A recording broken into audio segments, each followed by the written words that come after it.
welcome everybody to another episode of Smart Money Circle. I'm your host, Adam Sarhan. With me today is Jeff Swett, Managing Director at Wealth Management of UBS Financial and the leader of the Swett Wealth Management Group with approximately $900 million in assets under management.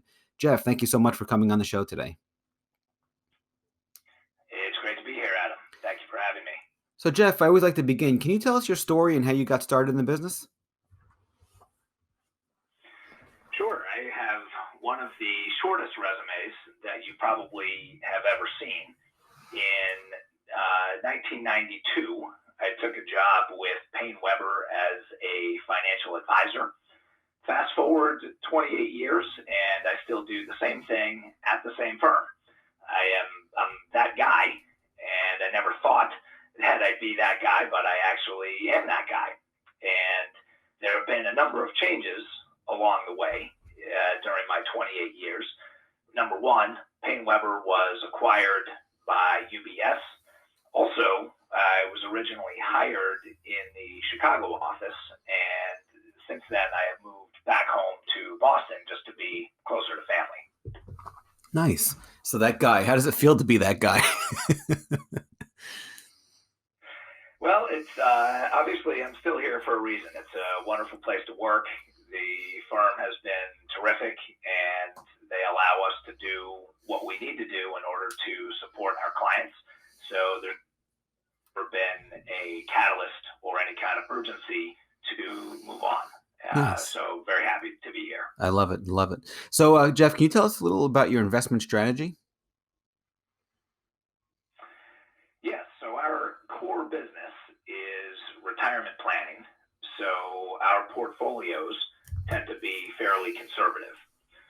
Most are balanced, moderate risk, and usually contain a combination of stocks, bonds, mutual funds, and ETFs.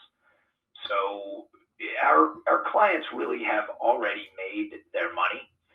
So generally, they hire us to help protect it, preserve it, grow it modestly, and then ultimately pass it on to family and charities. Nice. Oh, that makes perfect sense.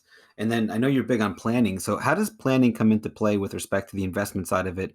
And does that influence the actual investments you make? If so, how? It certainly is a huge part of what we do. We typically begin every relationship by running a comprehensive retirement analysis for the client or prospective client. And in that analysis, we include specific action steps, and we will also identify the specific annual percentage return on their money that is necessary for them to achieve their retirement goals. So everything starts with the plan. And then what we look to do is educate clients, number one. Number two, we also look to identify any areas of vulnerability that they may have. And then ultimately, we will invest the money based on what we have discovered and what we've communicated with the client about during that analysis. So typically we do the analysis first and then invest the money within the context of that analysis. Well, that makes perfect sense. And it's a good segue to my next question. How do you handle risk, and what are some mistakes you see people make with respect to risk management? Yeah, so that's of course very important, and we mitigate risk by including fixed income and cash in client accounts. And certainly that can be frustrating in bull markets because it tends to be a drag on performance, of course. Right. But very few retirees are interested in or can tolerate full market exposure when the bear market comes. So additionally, our clients tend to be tax sensitive. So specifically within fixed income, we frequently will emphasize municipal bonds as a way to mitigate risk and provide a tax advantage to clients. No, that makes sense. So Jeff, you said that you, well, that's a good point about being prepared for the bear markets or How do you adjust your portfolios if you expect a bear market or a recession, or how do you adjust according to the macroeconomic factors or just market factors in general? Yep. So we don't do market timing, but we will make tactical shifts from time to time. So if economic data starts to deteriorate, for instance, we may shift a percentage of equities to fixed income or cash, or we may rotate into more defensive sectors within the equity markets. So there are a couple of things that we do. Most of the time, we don't make drastic changes because, again, we do not try to market time, but we will make tactical moves to either be more conservative or more aggressive depending on the environment that we're in. No, that makes perfect sense. So I guess, Jeff, my question is somebody who has since you start with the analysis first and a younger couple or somebody who's got a longer term time frame, you have an analysis with them. They're more conservative, they're more aggressive, they're more moderate, whatever the conclusion of the analysis is. When you go make the investments, do you just allocate more towards stocks opposed to bonds or fixed income? Or how do you adjust the investment side of it once you've determined the ideal, or you've made the analysis, you've come up with the plan, so to speak? All of our plans are customized.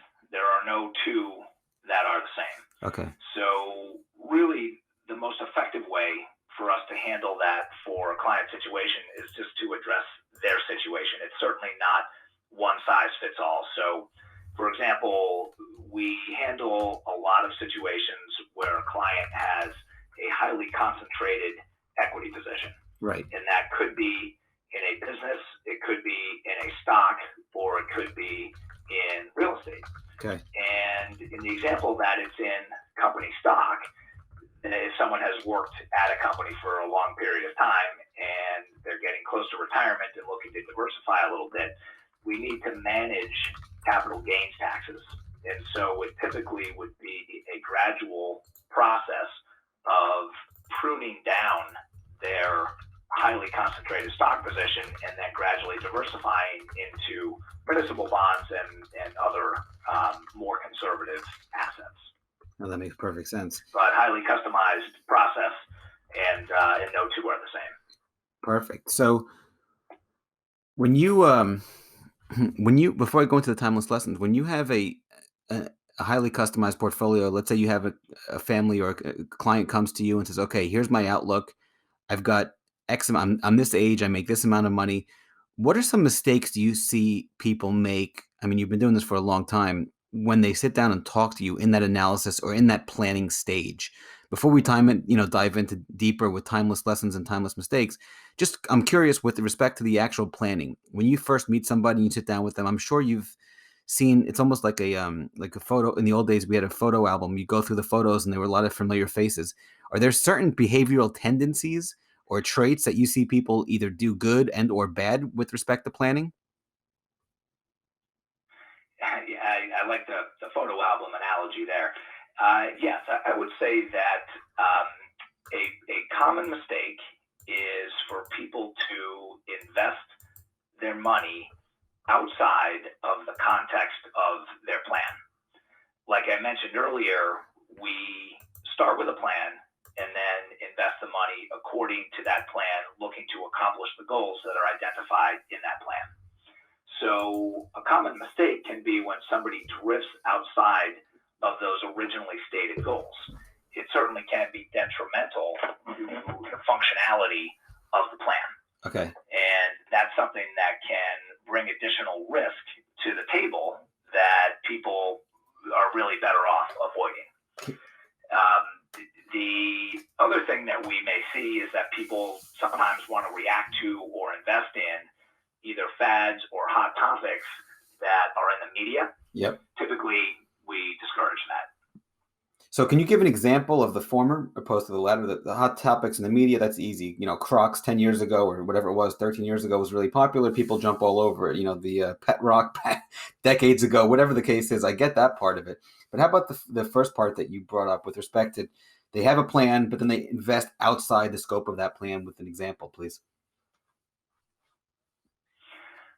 If there's a company or an industry that is apparently on the verge of creating a new widget that's going to change the world, people might want to invest in something to give them exposure to that new widget. But at this point, it may be speculative. It may not be worthy of investing. There may not be any revenues or real content behind the actual story or the buzz that's in the media. So we typically discourage people from doing that and stick with companies and situations that are more predictable and more conservative. Understood. So it's not necessarily a new trend. It's just something that they heard on the grapevine, whether it's from a friend or they have their own reading or whatever. They have a tip and they just like the stock for enter any reason you want, but it doesn't meet their predetermined plan and or decisions or path that you or lane that you had already talked to them about, but they want to throw it in there anyway. Is that what you're saying? Correct.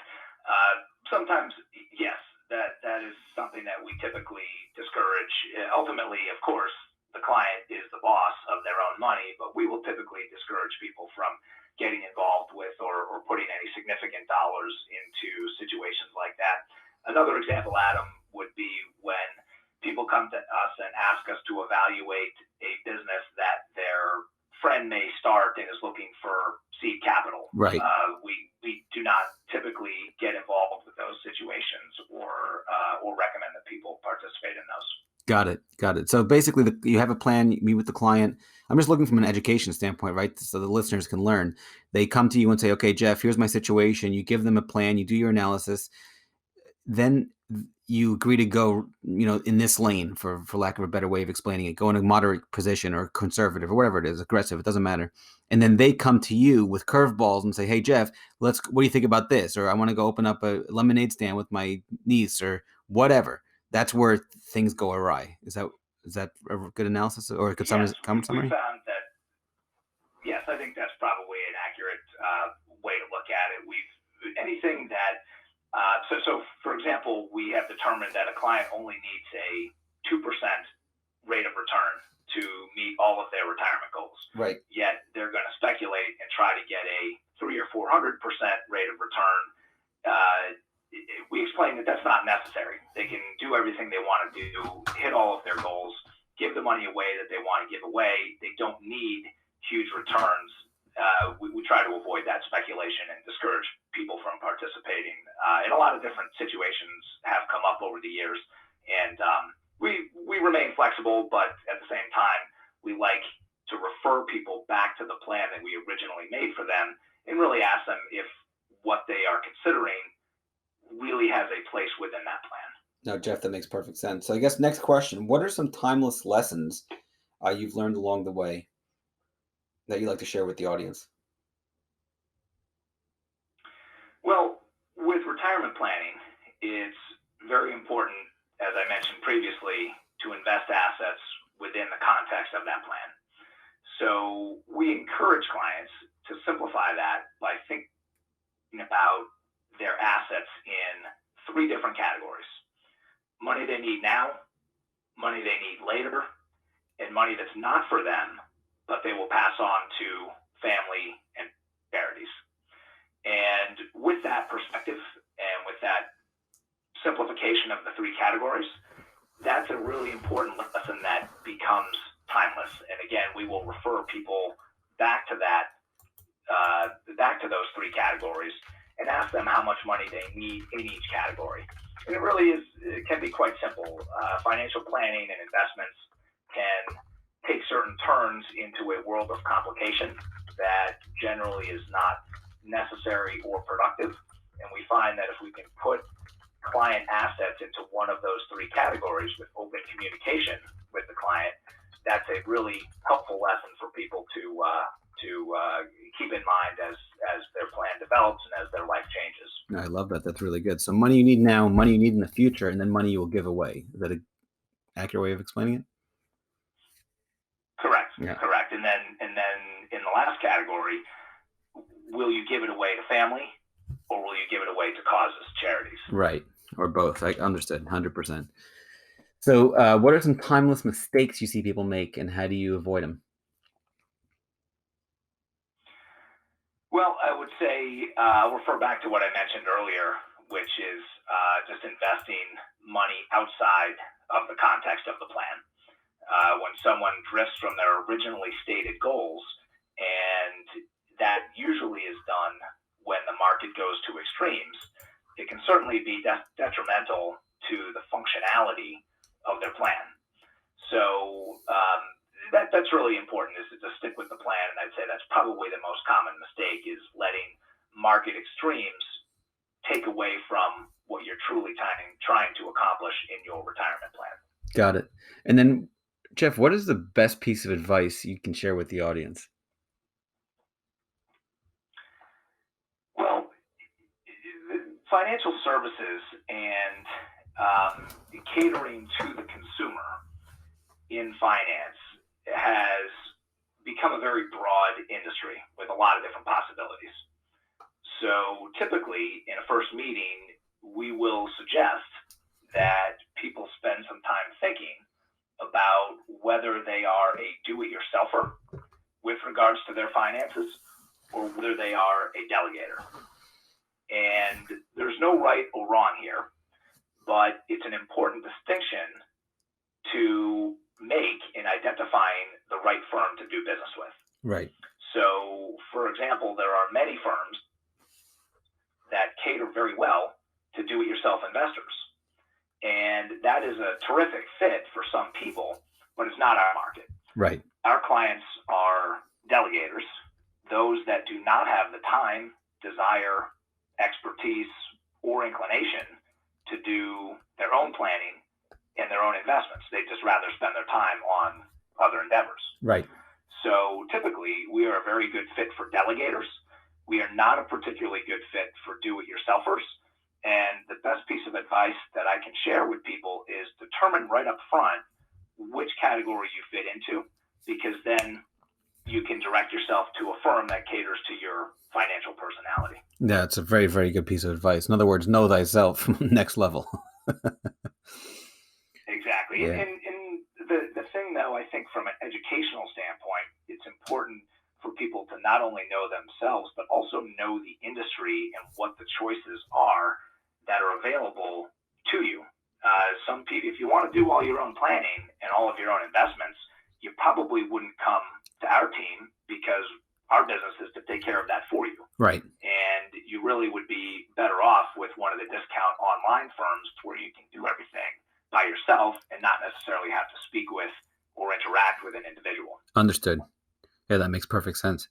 So, Jeff, if you can go back to your 1992, 93, 94, your 28 years ago self, or 25 years ago self, what's some advice you would give the younger version of you, and why? Whether it be pitfalls to look out for, or things to do better, or because we have a large segment of the audience are financial advisors and people in the space, and just people that want to learn. So I'm always curious as what you could do if you go back. What would you do differently, and why? Or what would you tell your younger self, so on and so forth? Any advice to the younger generation? Yeah. So I would think of two different things that I would encourage people to look at, whether they be in our industry or in another industry. And number one is to invest in relationships.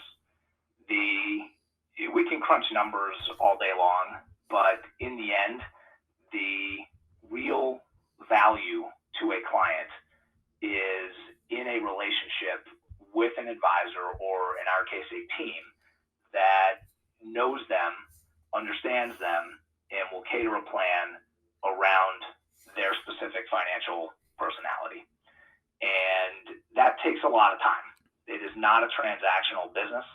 It is a business of relationships. Take the time to invest in those relationships, and that will come back to both the client and the advisor over the long haul. So that's number one. Number two is also recognize the time value of money. 28 years goes by incredibly quickly. And the idea of just thinking about where the market was back then and how much growth, innovation, advances we've lived through and experienced as a society is incredible. And so recognize the time value of money and get out of the day-to-day minutia of buying and selling. Invest in relationships, time value of money would be my two suggestions to focus on for people who are new in the business. Yeah, I love it. 1992, the Dow closed at just under 3,100. Actually, sorry, 3,300. The low was about 3,100. You're now at 26,500. Unbelievable growth during that time. Yeah. All bear markets aside. It's incredible. Yeah, unreal. And we all know this. It is unreal. We all know that, but at the same time, it's easy to lose sight of that when you're in a busy day-to-day, up and down market that is inundated with facts and figures and statistics from the media. Yeah, it's funny. I have my big focus is on psychology and human behavior within trading and investing, specifically within, how you think about money and all that fun stuff. And I have a book coming out called Psychological Analysis. It's like fundamental and technical analysis, just a third school of thought that I developed. But in it, I talk about that exact point where I'm like, you want to look at the forest. Most people end up they think they're looking at the trees, but they're really looking at the leaves on the trees. They're looking at every tick. They're looking at every day, the headlines every hour. And they miss the tree. Forget about missing the forest. So I hear you loud and clear on that point. Right. Yeah. Well, Jeff, this has been fantastic. Thank you so much for. Good point you made. Thanks. Thank you so much for coming on the show. Before you go, what is the best way for people to get in touch with you? You can Google us, the Swett Group at UBS. You can check out our website, and then all of our contact information is there, and phone number, email, etc. And always happy to hear from new people. Beautiful. Well, thanks, Jeff. Have a great day. Talk to you again soon.